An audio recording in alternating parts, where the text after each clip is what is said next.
అందరికీ నమస్కారం. రాష్ట్రంలో గత 8 నెలలుగా వాలంటీర్స్ పైన దాడి. పవన్ కళ్యాణ్ వాలంటీర్ల పైన ఇష్టానుసారంగా మాట్లాడాడు. చంద్రబాబు నాయుడు ఇష్టానుసారంగా మాట్లాడుతున్నాడు. లోకేష్ కూడా ఇష్టానుసారంగా మాట్లాడుతున్నాడు. ఈరోజు ఎవరో సుధీర్ అంట, బొజ్జల సుధీర్, వాడికి ఏమైనా బ్రెయిన్లో నరాలు పనిచేస్తున్నాయని నేను అడుగుతున్నాను. వాలంటీర్ అంటే ఈరోజు వాలంటీర్ వ్యవస్థ గురించి ఇచ్చాపురం నుంచి చిత్తూరు వరకు దేశంలో, ఆంధ్రప్రదేశ్లో, ఈ రాష్ట్రంలో జరుగుతున్నటువంటి అభివృద్ధిలో వాలంటీర్ యొక్క పాత్రని ప్రతి ఒక్కరూ కూడా ప్రశంసిస్తున్నటువంటి సందర్భం. కరోనా సమయంలో ఓ ఇన్సిడెంట్ నేను చెప్పాలనుకుంటున్నాను. ఓ కుటుంబంలో భార్య, భర్త, అత్తమామలు, పిల్లలు ఉన్నారు. ఆ కుటుంబంలో 3 నెలల బేబీ కరోనా సమయంలో పాలు లేక చాలా ఇబ్బంది పడుతుందో తల్లి.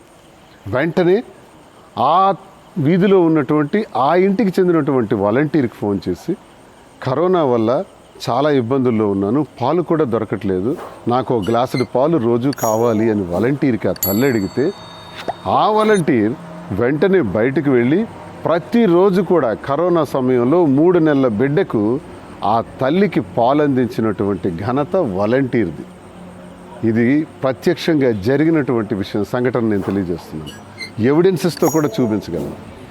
అంటే ఇక్కడ ఏమర్థమైందంటే, ఓ లబ్ధిదారుడు, ఓ తల్లికి భర్త ఉన్నాడు, పిల్లలు ఉన్నారు, అన్నదమ్ములు ఉన్నారు, తల్లిదండ్రులు ఉన్నారు, వీళ్ళెవ్వరు గుర్తురాలా, వాలంటీర్ గుర్తొచ్చాడు.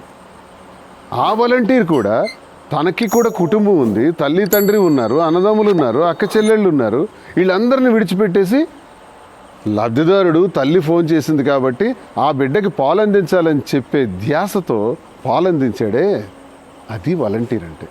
ఇలా కరోనా సమయంలో రాష్ట్రం మొత్తం కూడా ప్రతి వాలంటీర్ కూడా కరోనా సమయంలో ప్రతి పేషెంట్ని కూడా ఆదుకున్నారు. ప్రతి ఇంటికి 1000 రూపాయలు తీసుకెళ్ళి ఇచ్చారు, బియ్యం ఇచ్చారు, టీకాలు వేయించారు. కోవిడ్ సెంటర్స్కి మొత్తం రోగులందరినీ కూడా పంపించి కోవిడ్ ప్రమాదం నుంచి బయటకు వచ్చేటట్టు ప్రాణాలని కాపాడినటువంటి వాలంటీర్. అసలు వాలంటీర్ అంటేనే the person who works for the people without expecting any profit. ఏ లాభాపేక్ష లేకుండా పనిచేసేవాడే వాలంటీర్. అసలు ఈ 50 ఏళ్లకు ఓ వ్యక్తిని నియమించటం, ఆ నియమించిన వ్యక్తికి వాలంటీర్ అని పేరు పెట్టడం అన్నది ఒకటి ఉందే ఆలోచన. జగన్మోహన్ రెడ్డి గారి మస్తిష్కంలో ఇంత గొప్ప ఆలోచన రావటమే ఒక సాల్యూట్ చెప్పాలి. వాలంటీర్ అని పేరు పెట్టి ఆ వాలంటీర్ ద్వారా ప్రభుత్వ పథకాలన్నీ అందజేసేటట్టు, అమ్మఒడి, రైతు భరోసా, చేయూత, జగనన్న విద్యా దీవెన, జగనన్న వసతి దీవెన, ఆరోగ్యశ్రీ, వైఎస్ఆర్ ఆరోగ్య ఆసరా, న్యాయ బ్రాహ్మణులు, రజకులు, ఆటో రిక్షాలు, ఇలా ఎన్ని పథకాలు. ఈ పథకాలన్నీ కూడా వాలంటీర్ ప్రతి గడపకు కూడా అందజేశాడు.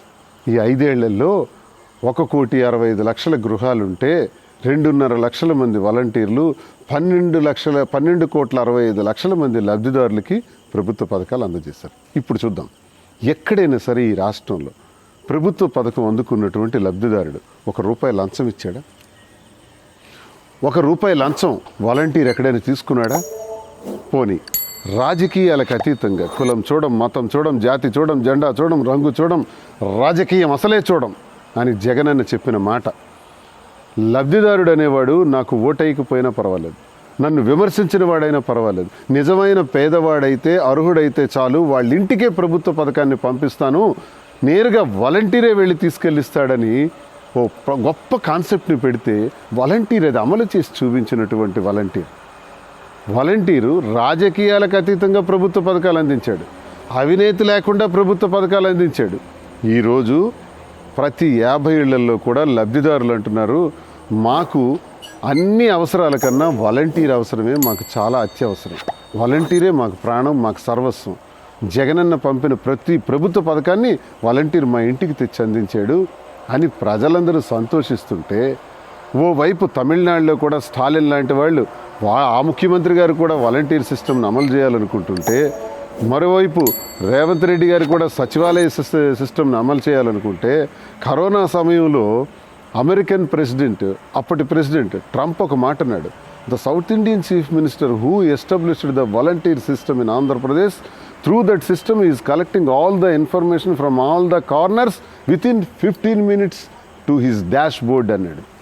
అంటే ఒక south Indian chief minister volunteer వ్యవస్థ ద్వారా ఈ రాష్ట్రం నలుమూలల నుంచి ప్రతి సమాచారాన్ని 10 నిమిషాల్లో రప్పించుకుంటున్నాడట. వై కాంట్ వి, మనం ఎందుకు అమలు చేయకూడదు? ప్రపంచానికి తాకింది వాలంటీర్. ఈ లఫూట్ గాడు పవన్ కళ్యాణ్కి తాకలేదు, చంద్రబాబు నాయుడికి తాకలేదు, పప్పుగాడికి తాకల. ఇంకెవడో ఈరోజు సుధీర్ అంటే వాడు మాట్లాడుతున్నాడు. అరే మీకేంటి తెలుసురా వాలంటీర్?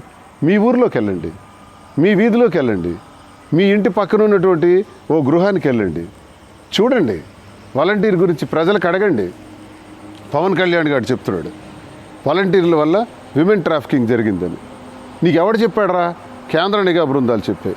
కేంద్ర నిఘా బృందాలు నీకు చెప్పారు. నువ్వెవడు అసలు కేంద్ర నిఘా బృందాలు నీకెందుకు చెప్తాయి? నువ్వేమైనా ఎంప్లాయీవా? నువ్వేమైనా ఆఫీసర్వా? నువ్వేమైనా ఇంటెలిజెన్స్కి సంబంధించినవాడు? అసలు కోన్ కిస్క గడివి నువ్వెవడు? నీకెందుకు చెప్తాయి కేంద్ర నిఘా బృందాలు?